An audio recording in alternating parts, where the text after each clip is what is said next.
যে মহরম মাসে তাজিয়া বানানো হারাম, মহরম মাসে ইমাম হুসাইনের শানে বুকে ব্লেড মারা হারাম, খঞ্জর মারা হারাম, ছুরি মারা হারাম, চাকু মারা হারাম, লাঠি খেলা হারাম, বাঁশ খেলা হারাম, এই কথা বলেছি। আর মানুষের মধ্যে একটা কোলাহল সৃষ্টি হয়ে গেছে। মানুষ নিয়ে আমাকে নিয়ে সমালোচনা করতে আরম্ভ করেছে। শোনেন, হারাম বলেছি হারাম, যেটা হারাম হারাম। এ প্যারে মুসলমান, গর্দন যদি চলে যায় তারপরে বলবো হারাম হারাম হারাম।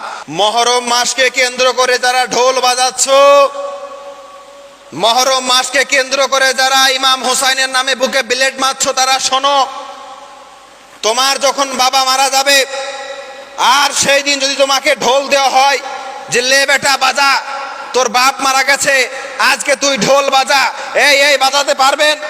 বাজাতে পারবেন বলেন? যদি বাজাতে না পারেন তাহলে ইমাম হুসাইন রাদিয়াল্লাহু তাআলা আনহুকে যখন শহীদ করা হয়েছে সেই দিনকে উপলক্ষ করে, সেই দিনকে স্মরণ করে কেন ঢোল বাজাচ্ছেন? মুসলমানের ঘরের বাচ্চা কেন ঢোল বাজাবে? এই মানা করতে পারেন না? এই আপনাদের ঘরের বাচ্চা ঢোল কেন বাজাবে? এজিদি কারবার কেন করবেন? ইমাম হুসাইনের স্মরণ মহব্বত অন্তরের মধ্যে আছে, নামাজ পড়েন, রোজা রাখেন, দান খয়রাত করেন, না তো কি করছেন? ঢোল বাজাচ্ছেন, বুকে ব্লেড মারছেন। কিসের জন্য মারছেন?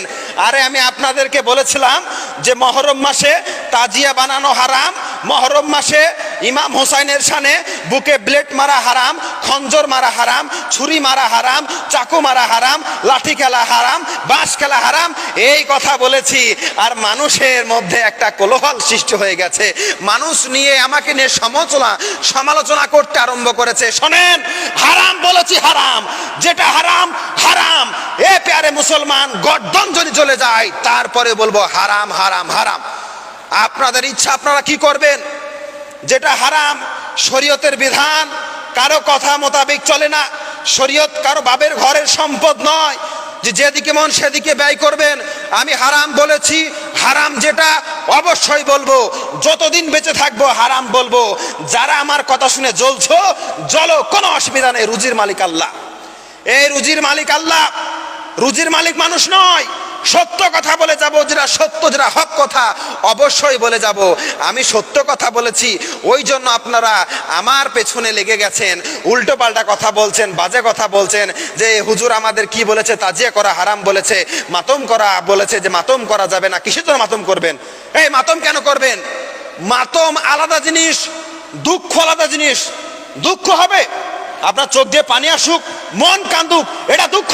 আর মাতম করা মানে কি? বুকে চাপড়ানো, মাথায় চাপড়ানো, গড়াগড়ি খাওয়া, এটা মাতম, এটা করা যাবে না। শরীয়তে এটা জায়েজ নেই। দুঃখ। একজন আবার বলছে তাহলে বাপ মা মারা গেলে মাতম করতে হবে না? এবার এটা আজকে মাতম করতে কে বলেছে? তোর বাপ মা মারা গেছে, তুই দুঃখ প্রকাশ কর, তোর চোখ দিয়ে পানি আসবে, মাতম কেন করবি? মাতম কেন করবা?